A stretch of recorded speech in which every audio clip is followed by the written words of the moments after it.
In this video, we will be learning how to adjust the labor rate and total labor amount.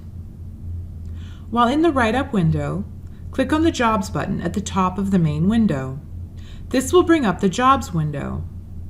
Click Edit, choose Job 1 in the upper right corner. Then under where the tech is assigned to the job, you will see PC with a box by it. On the side of the box is a drop-down arrow.